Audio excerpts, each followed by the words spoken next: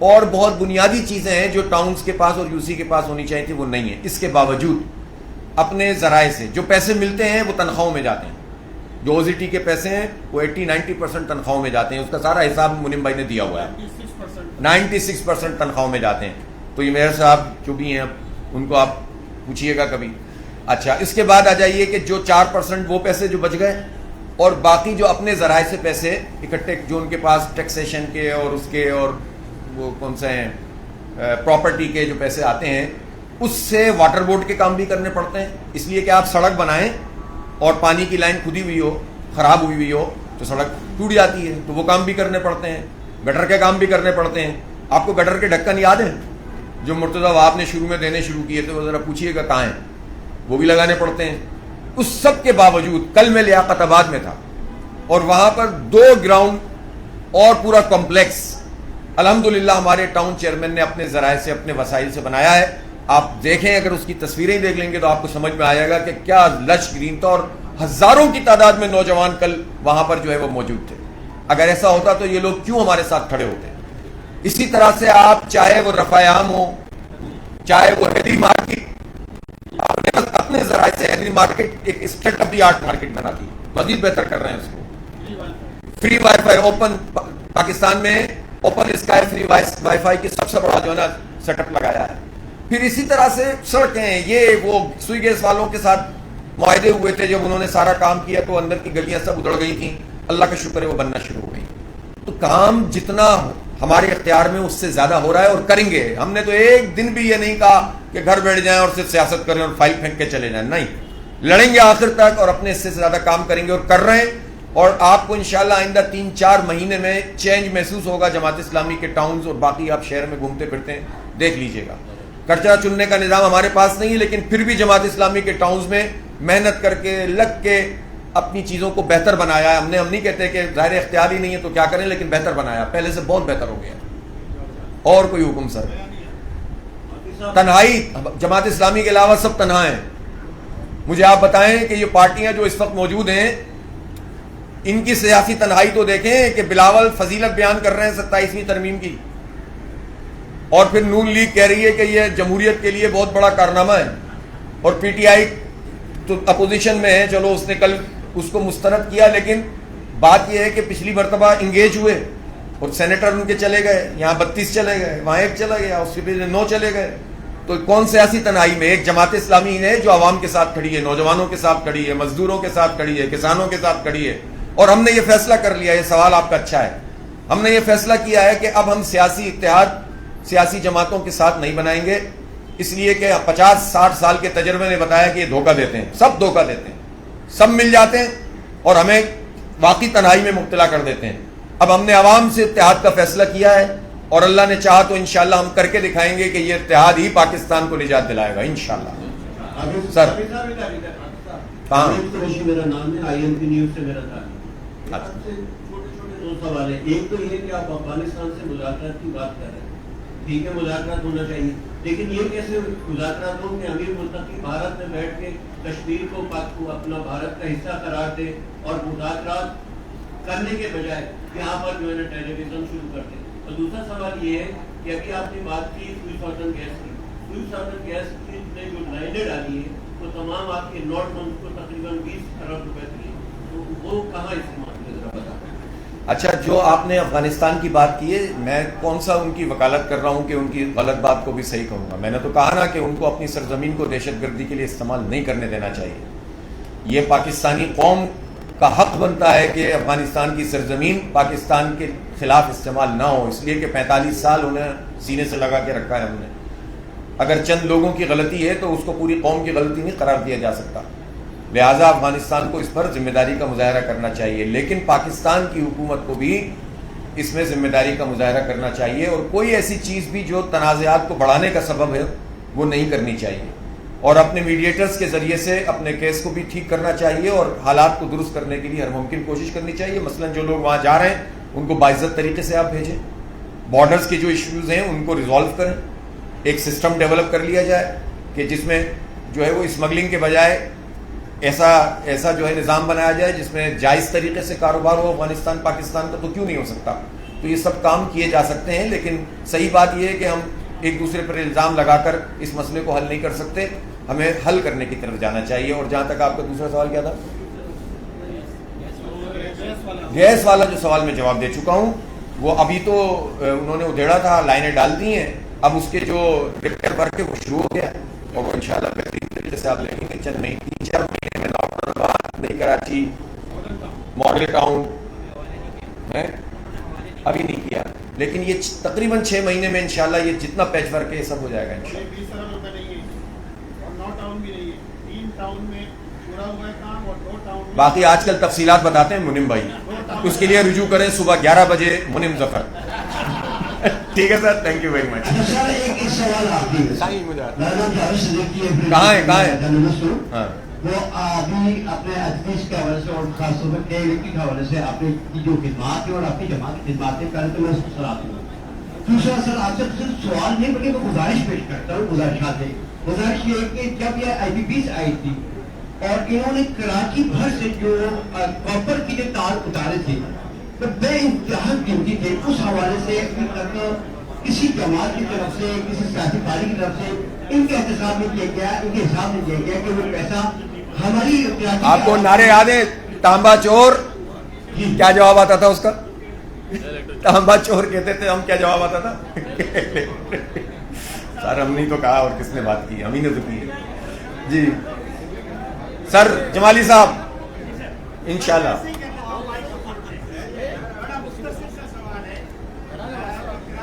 جی ہاں صاحب، کراچی کے عوام نے مجھے سندھ اسمبلی کے لیے منتخب کیا، 800 ووٹ کم رہ گئے، اگر وہ بھی دے دیتے تو میں سندھ اسمبلی میں جاتا، چونکہ 800 ووٹ کم تھے اس لیے میں نے کہا کہ یہ سیٹ میری نہیں ہے، اور جب میری نہیں ہے تو میں حلف کیسے اٹھاؤں؟ بس یار خدا کا خوف۔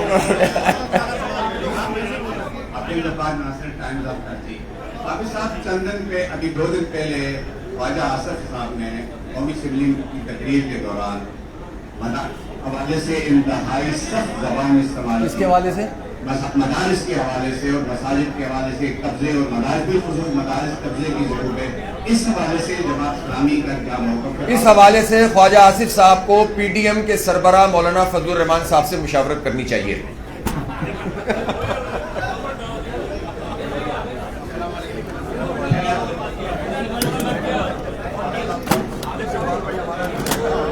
جی بہت بہت شکریہ تمام حاضرین کا۔